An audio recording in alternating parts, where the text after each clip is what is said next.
뭐 저도 80년대부터 이렇게 작업을 했지만 늘 어떤 그 미술 문제라는 게 적어도 그 실존하고 있는 나 자신의 어떤 문제를 배제하고 독립적인 가치를 가진 어떤 무엇인가가 존재할 수 없었다고 생각을 했기 때문에 늘 저는 뭐 약간 개념적인 미술을 하더라도 그것이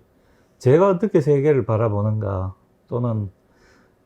제게 어떤 의미가 있는가 그런 어떤 하나의 질문을 가지고 미술을 했었어요. 그러다 보니까 이제 결국 뭐 미술 형식으로 어떤 완결된 어떤 형태의 미술이라기보다 결국 내가 세계를 바라보는 것, 그러니까 내 의식 앞에 나타나는 현상들이 과연 내게 어떤 의미가 있고 그것은 내가 어떻게 바라보고 내가 그것을 어떻게 인식하고 있는가, 뭐 이런 생각들을 늘 했던 거죠. 그런 어떤 어떻게 자기 안으로 들어가는 그런 미술을 하다 보니까 결국은 그 미술이 외부 세계에 있는 무엇이 아니라 결국 나 안에서 내가 결정하고 내가 만든 뭐 일체 유심조라는 그런 그 환경의 표현이 있지만 결국은 이 세계라는 것이 일체 세계가 다 내가 마음으로 지은 것이고 결국은 모든 것이 나로부터 비롯되고 모든 것이 나에 의해서 가치를 부여받는 그런 것들이 결국 미술이 아니겠느냐 해서 그래서 제가 뭐 80년대 이렇게 숫자 작업들 뭐 숫자라기보다 수개념 결국은 어떤 현상적인 외부의 어떤 세계보다는 수개념 같은 정말 너무나 나에 의해서 발생된 개념들, 내가 바라보고 내가 의미를 두는 그런 어떤 세계가 그러한 것들이 미술의 어떤 자리이며 그것을 통해서 어떤 그 미술의 입장이 생길 수 있다라는 생각으로 그런 작업을 했던 거죠. 이를테면 제가 대학 2학년 때 이상하게 그 규제를 하니까 머리를 기르고 싶게 되더라고요. 장발을 하고 길에 나섰다가 전경한테 잡혀가지고 머리를 바리깡으로 깎인 적이 있거든요. 그러니까 개인의 신체와 개인의 자유에 직접적으로 타격을 주는 그런 엄중한 상황이었기 때문에 누구든 그 체제에 대해서 어떤 거부감을 갖고 있는 거죠. 그리고 또 그런 체제라는 게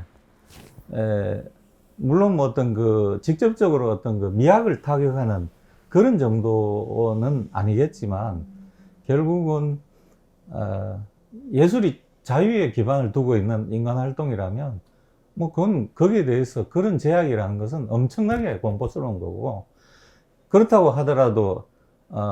제게는 뭐 그런 그 정치적 체제가 그러하기 때문에 내가 정치 투쟁을 해야 되겠다는 생각은 별로 없었어요. 물론 유신 때 우리가 그 계명대가 특별히 그 유신 치하에서 굉장히 저항을 많이 한 학교인데 학교 출입을 할 때 늘 그 정경과 대치하고 있는 상황이었고 저도 몇 번이나 그 안에서 뭐 이렇게 데모를 하긴 했지만 문제는 이제 그런 어떤 독재 체제에 저항하는 것도 내 어떤 그 뭐 일상의 일부이긴 하지만 제게는 또 내 인생 자체 또는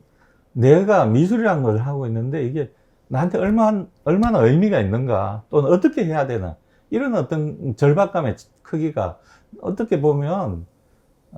정치적 압박에 못지않게 그 부분이 있었기 때문에 결국은 미술을 대하는 자로서 억압된 어떤 정치 체제에서 할 수 있는 것들을 뭐 안배를 해서 했다 그럴까? 저도 뭐 특히나 그 5월 18일 날 그 5.18 날 그날 그 학교에서 데모를 하고 제 이제 화실이 그 독립군 화실이라고 수성교 옆 밑에 있었는데 거기에다가 이제 그 5.18 날 아마 그 휴교가 거의 결정이 돼서 제가 그 화구를 챙겨가지고 학교에 이제 캐비넷에 있던 화구를 챙겨가지고 화실에 이제 친구들하고 왔어요. 근데 화실 바로 앞에 이 페퍼 포구차가 뒤집어져 있는 거예요. 그러니까 벌써 이 계대에 나왔던 선발대가 그 정경들하고 대치하면서 이제 펜퍼포구 차를 넘어뜨린 상태에서 제가 그 나타난 겁니다. 그러니까 거기에 마침 그게 그 계대 대치하고 있던 그 정경 중대장이 제 얼굴 알아본 거예요. 그래가지고 이놈 계대에서 봤던 놈이다. 이래가지고 제 같이 어울려 있던 친구들이 다 이제 잡혀 들어갔는데 저하고 그 친구가 화구 가방을 들고 있으니까 미대생 보더니 막 그 다른 사람은 야 미대생은 데모 안 한다 풀어줘라 이래가지고 결국은 그 미대생이라는 것 때문에 사실 좀 미대생이 부끄러웠어. 데모를 안 한다는 소리를 듣는다는 게. 하지만 그렇지만 그렇게 그 뭐 의열투쟁을 뭐 어떻게 적극적으로 하지 않는, 아마 미대생이 다 그런 건 아니지만 그 비교적 어떤 타 대학의 학생들에 비해서는 그렇게 의열투쟁을 좀 안 했던 것 같아요. 하지만 뭐 그런 그 정치 체제 안에서의 어떤 의미라는 게 늘 그 뒤에 그 현실과 발언이나 민중미술이나 이런 것들에 대해서 그런 그 상황이 있었을 때 늘 내가 어떤 태도나 몸짓을 하면서 이 정치적 사회적 상황을 살아가야 하는가, 그런 건 늘 생각했던 하나의 중요한 부분이 됐죠. 역사적으로 그 영남 살인파라는 하나의 그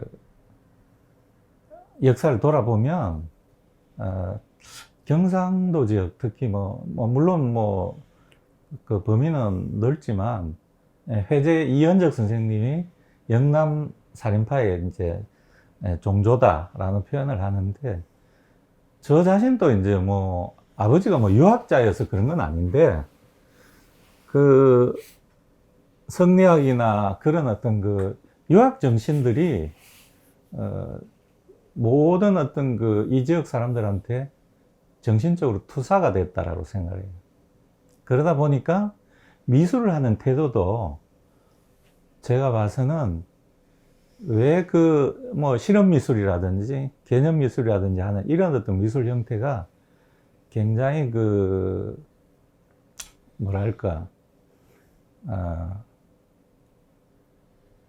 약간 이념적이거나 안 그러면 사의적이라 그럴까, 뜻이나 정신적 가치를 중요시하는 어떤 그런 형태의 사유 방식이라면 그것이 현대 미술을 낳게 하는 어떤 원인이다고 보면, 결국은 역사적으로 그렇게 투사된 정신이 오늘날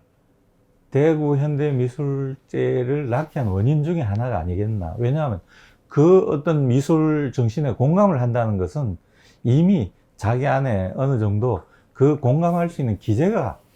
어릴 때부터 형성이 되어 있다 라는 것이 아니겠어요. 한국의 모스크바라는 소리를 들을 정도로 여기는 상당히 이념성이 강했던 도시입니다. 그게 어떤 그 정치 이념이든 하나의 또는 철학적 이념이든 간에 이념지향적인 사유 베이스, 사고 기제가 그 유학이나 성리학에 기반해서 투사가 됐지 않았겠느냐. 어떻게 보면 그 살인파들이 또 모던 보이가 된 거라. 그러니까 대구가 서울 다음으로 근대화 지식인이 많았던 도시잖아요. 그 근대화라는 거는 사실 보수적인 측면에서는 일종의 변신인데, 그게 자기 베이스를 잃지 않고 바뀐 거거든. 그래서 저는 대구라는 도시가 사실 그 일제 이후에도 비교적 어떤 그 자본이 일본에서 온 자본이든 민족 자본이든 비교적 대구에 자본이 많이 남아 있었던 형태였고, 그 뒤로도 대구에 지금보다는 훨씬 더 당대 사회에서 대구가 가진 하나의 문화적 하나의 토양은 매우 좋았다. 그 가운데서 그들의 어떤 그런 후예들이 자연스럽게 그런 어떤 문화를 이 체화시키거나 또는 그 문화에 동화된 어떤 후예들이 뭐 오늘의 미술을 만들지 않았나 그런 생각이